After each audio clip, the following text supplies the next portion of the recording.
Good morning. Welcome to Saturday writing sprints. I don't know why I'm having the hardest time with this today. Okay. Anyway, happy Saturday. That's just how it will have to be today. Anyway, I'm a few minutes late just because the lawn crew is literally finishing up, so we won't have that noise going. And Bulldog is finally settled, so I took him on a long walk this morning, and so I hope that'll do the trick. So he will give us a little bit of space to write. For those of you that have asked, my mama is doing much better. I know that I had to cancel my writing sprints last Saturday because she had to be rushed to the emergency room, and so she is doing good. We have a treatment plan, and we go to the doctor again Wednesday. So that's always positive. My mom is 83. She has dementia, severe dementia, which is such a sad, just like a very cruel disease. And so sometimes she knows us, sometimes she doesn't. And, that's just, there's no getting it back. There's very little treatment for it, which I'm so surprised because as the boomers are aging, well, actually my mom is the silent generation, so as they're aging, you would think that there'd be better advancements. We've talked about them all, we've been through them all, and they're just not. So anyway, but we'll spend Christmas with her, and it will be wonderful with the children and I, and then, some of my my sister and her spouse. So I think it's going to be a pretty quiet Saturday on here because I've heard from many of you that you're still running around and doing your Christmas shopping, and same, I haven't finished mine either. I don't know why I do this to myself every year. I wait till the end. I happened to go by the mall yesterday there's been just a lot of doctoring this December between both my mom, myself, and my children. Anyway, we happened to go by the mall yesterday just because that's where the pediatrician is located. And oh my goodness, that traffic is just insane. Trying to just get in the mall parking lot. You can't even find a spot. So anyway, I will be out in that mess later today or maybe first thing tomorrow morning. I've definitely delayed it to the very end, and that is regretful, but it will happen. So that way we can have a happy holiday and everybody get what they requested. What else? Sebastian is out, so if you're looking for a spicy holiday Christmas romance, Sebastian is on Kindle Unlimited. For those that have that subscription, you can read him for free, and he is quite funny and playful, and he was a really fun book to write, a fun character, because he just is so, when you're extremely wealthy, you can do and say whatever you want. And that's basically what Sebastian subscribes to. So today I am so behind on Giovanni, and I don't want to blame family, but I am going to blame family because I'm so behind on my word count this month. I thought it was going great, and then like I said, we had a lot of doctoring between my children, me, and my mother. And so when you are on the run in this doctor's office and in that ER, it kind of takes away from your writing. So I hate to blame everybody, but it is what it is. So my goal is to have, today is Saturday, Giovanni completely done and over to my dev editor at the end of December, because I am so behind. And if I can get it done sooner, I would be so happy, so happy, so happy. And so anyway, that's the plan, because Giovanni comes out at the end of January. And I'm lucky because between my developmental editor and my copy line editor, they work really quickly, and they work within very short notice, so I'm blessed. But I promised them that I was going to get more organized and meet my, I don't know if y'all hear that, but that's the lawn crew blowing through. So what I'll do is I'll get started on our writing sprints. I will mute my lines so you don't have to hear them, and then we'll do 25 minutes of writing and a quick 5-minute catch-up chit-chat. And here we go, because they aren't getting louder. Hey, B. Can you hear my lawn crew? They're literally like so close. So we're gonna jump into writing sprints and then we'll chit chat. So I got 25 minutes. I'm gonna hit start and then mute my lawn for y'all. Okay, good luck.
All right, that went by super fast.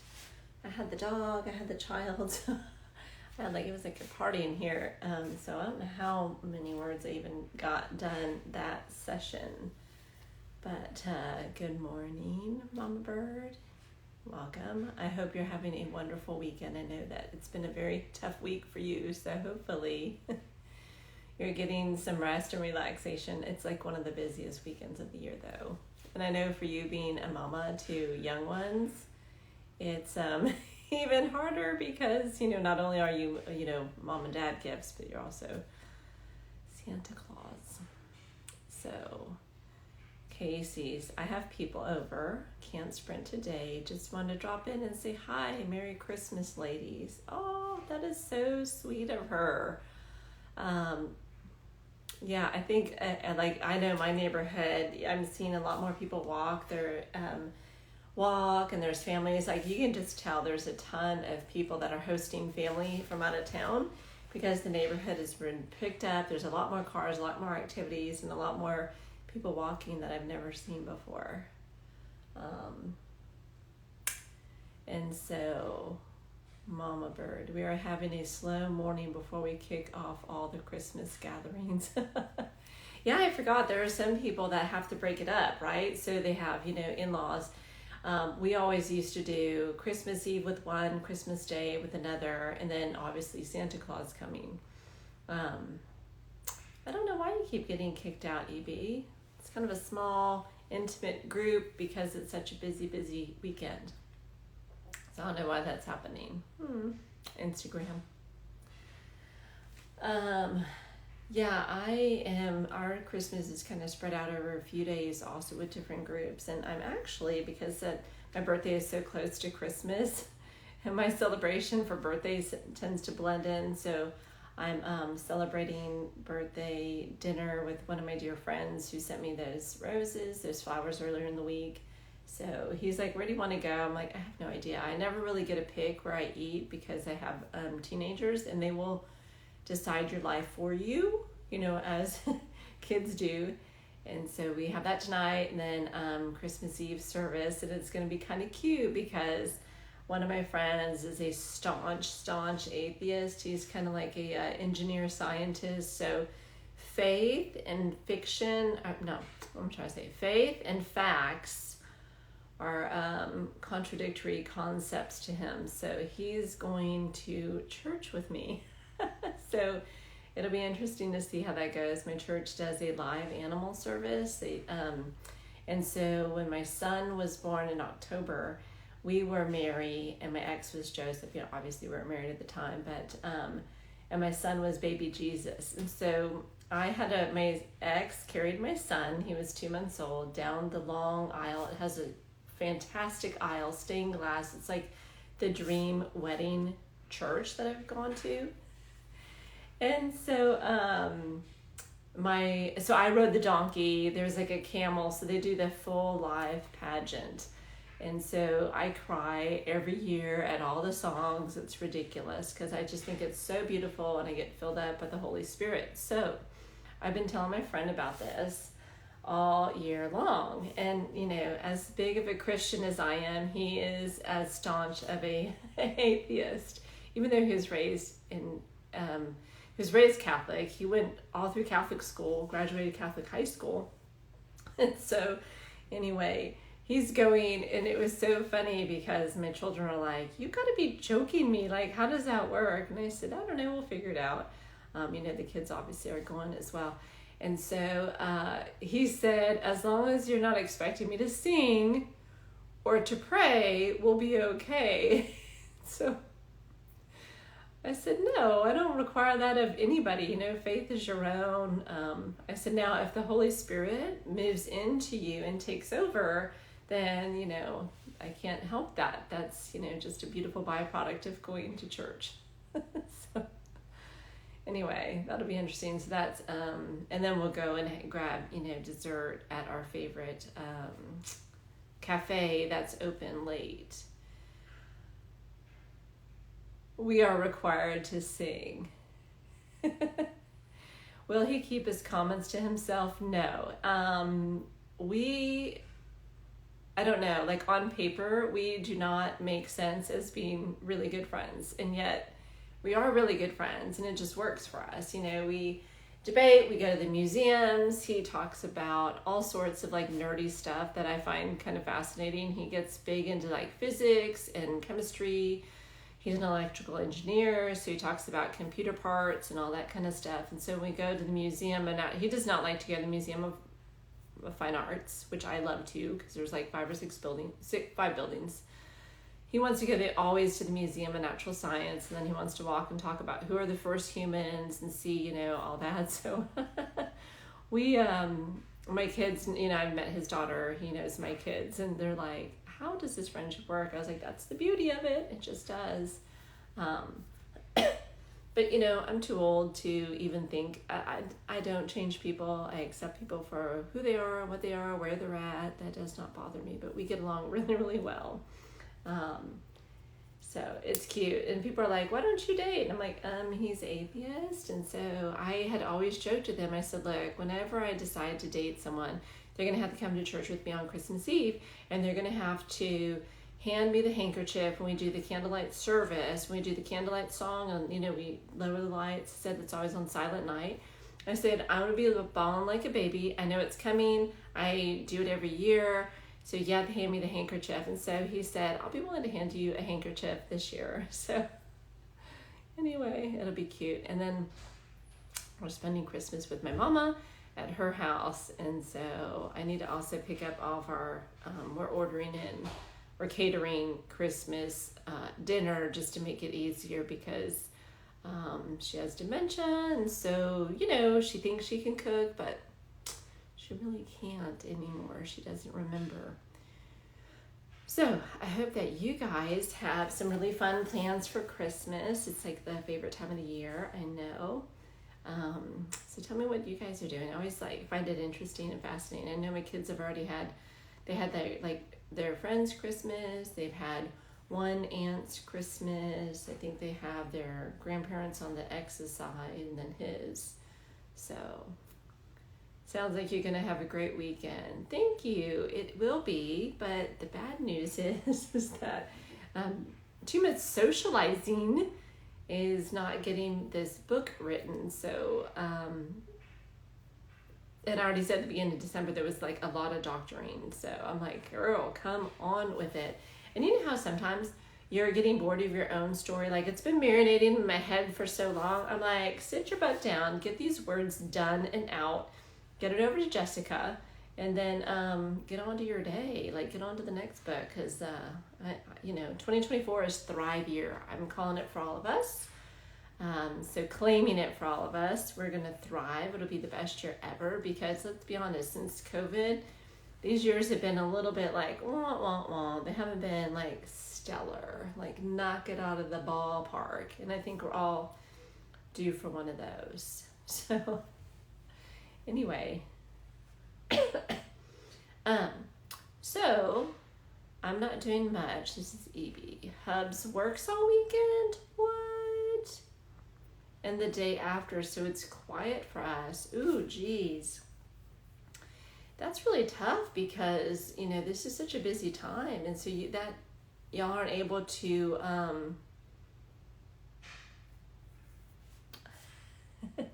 don't know why you're getting kicked out. It's so weird. Just me and you, babe. Just me and you. But that's difficult, because then y'all can't travel either. I mean, I guess you could travel without him, but it's kind of like not the same to celebrate Christmas apart. So, Evie, are you making breakfast yet? It's been quiet. I got interrupted by the dog and my son, but I'm going to be on it. I told him, I said he has to. I'll keep testing. Sorry. I see a glaring error in my work, and I'm like, let me fix that real quick. We just Skype with people, and no, we don't travel. Haven't gone anywhere in years. Okay. I'm lucky that all my family is here. I have extended family, but we moved away when I was like 7. And, my parents both came from a big family, but they just never, I don't know why. that generation doesn't talk about anything ever. So we just never went back to see aunts, uncles, cousins. My grandparents had already passed by the time I was born. So I didn't have grandparents, but my parents moved away. I was 7, never went back. So we are not really in touch with our extended family. They're just really like, and it's kind of sad, because you would love to be around your aunts and uncles and have a relationship, but we don't have that. But then us 4 girls, we try to stay, close and celebrate the holidays and, be together. So that way we're raising our kids kind of together. Like there's a huge age gap between me and my oldest sister, and she had her kids super young, like teenage years. And then I had my kids super late, like in the 30s. And so like I was a aunt at 10 years old. so 10, maybe 9 or 8, something like that. So we have cousins spread out all over. So my kids did not grow up really with cousins their age, just because of how we were born. My family is all over. Oh, I have family drama like that too. Yeah, I don't know why. My parents have never, and my dad has since passed, so I have no idea why they never went back to Minnesota. Oh, don't you know? But my mom, same way. Like they just never went back. We never went back as kids, so I don't know what that was. Not that they'd ever tell you. And now that my mom has dementia, she doesn't remember a lot, or she, dementia brain like rewrites reality into what they think reality is, which isn't reality at all. She does it all the time. She tells people like, oh yeah, I sew and I cook and I go walking, and she does all these things. And I'm like, okay. But it's not even, we don't obviously correct her. It's not even worth that, because all it does is make her feel bad if you correct her, and we're not going to do that. My sisters are in Michigan, so I haven't seen them in many years over the holidays. Yeah, you always see these like big noisy family Christmases, and so I was like, what would that be like? I kind of I'd have to marry into that in order to get it, because it gets pretty quiet with just me and my 2 children. But in actuality, they kind of prefer it that way too, because when we get everyone together, like not everyone, but my sister, and I think we had for Thanksgiving, there was 20 or 25 of us, and the kids were like, oh, there's a lot of people around. So I know. I think there's older generations that just didn't talk about family drama, where we're a lot more open about it. So anyway, well, EB, that'll be nice though. Sometimes those quiet Christmas are more reflective, and you can like kind of assess like how everyone is doing, how your year went from 23 to, from 22 to 23. I like those years for the kind of quiet and low key. I just don't have one particularly this year. So anyway, AB, are you riding with us, or are you still making breakfast? I'm going to jump on, and we're going to ride again, 25 minutes. That can be a lot, and they don't like to stir the pot, but then they pass down trauma. Oh my gosh. So EB, you hit it on the head. Like my mom used to call her sisters, and they'd all fight. And growing up, you're like, y'all are old. When you're 8, 9, 10, you think everyone's old as hell when they're like 30, 40, 50. And they would bicker and fight over the phone, even they hadn't seen each other in years. And I'm like, what is this? Why is my mom angry at her sister that she literally doesn't see and has no part of her life? And so now that we are one of 4 sisters, there's drama. There's really like one sister. She's the common denominator. So anyway, so yeah, that trauma is real. And so I have kind of reconciled with all my, childhood stuff. I did that years ago, because of some other extenuating circumstances in my life. I had to address it pretty early on, like in my, about 28, I was about 24, and it kind of all came to a head. My sister is 53, and she's now starting to like unpack all the childhood stuff and her stuff from her like teen years and her 20s. I was like, girl. So she'll ask me random things about our childhood. I'm like, I don't really remember anymore. So yeah.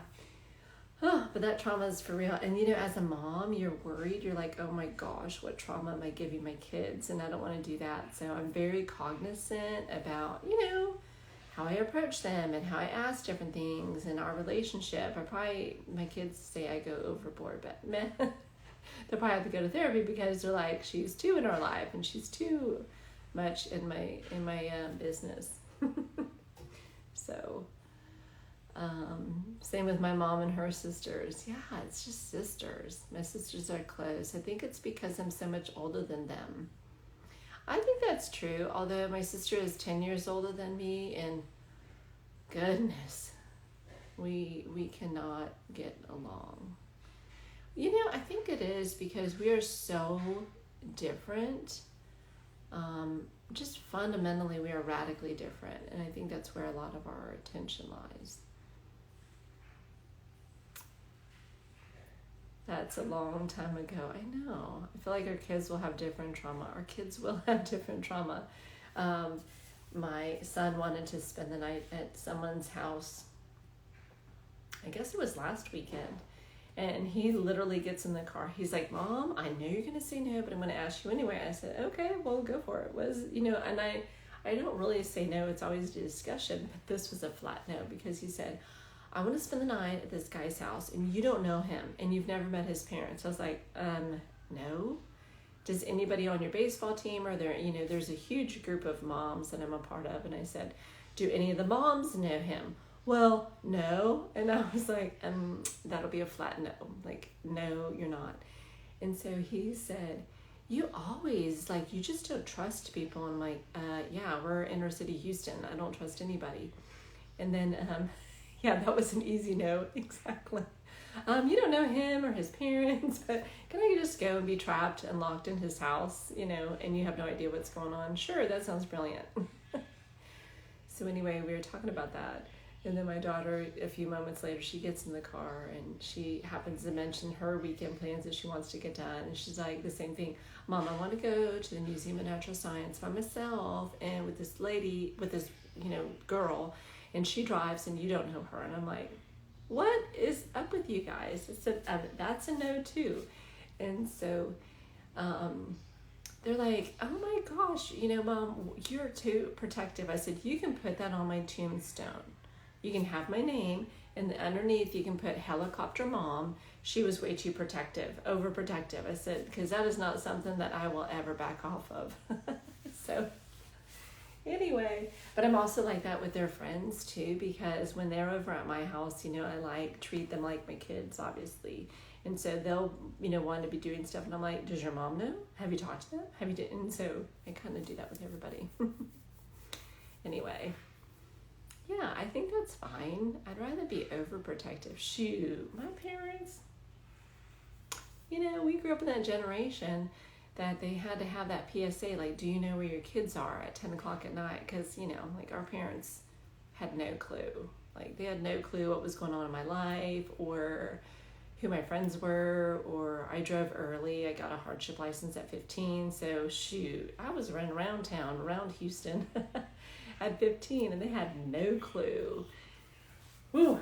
So I think that's why I'm such a helicopter, because one, the times are radically different, but two, I knew the stuff that I was doing, and I'm not with these kiddos. So yeah, I remember that. Yeah, our generation, we raised ourselves. Yeah. So that's one of the things that my sister gets upset about. She's like, we raised ourselves, and now, my mom needs us to help her.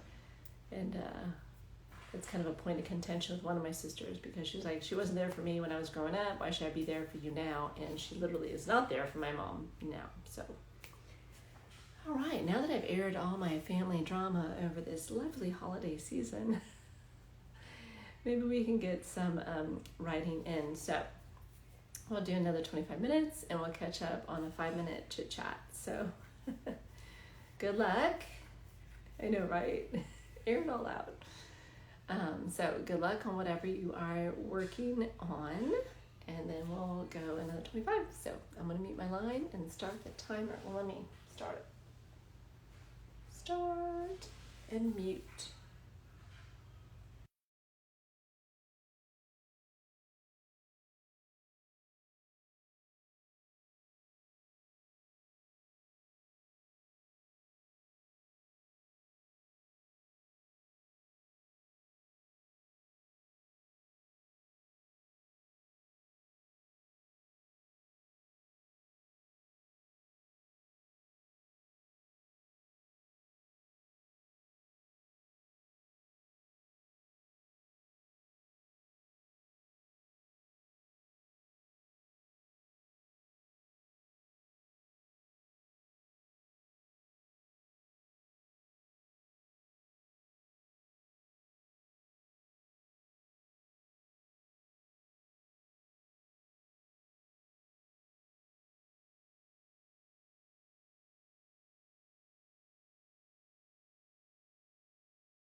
Alrighty, that 25 minutes went by super fast.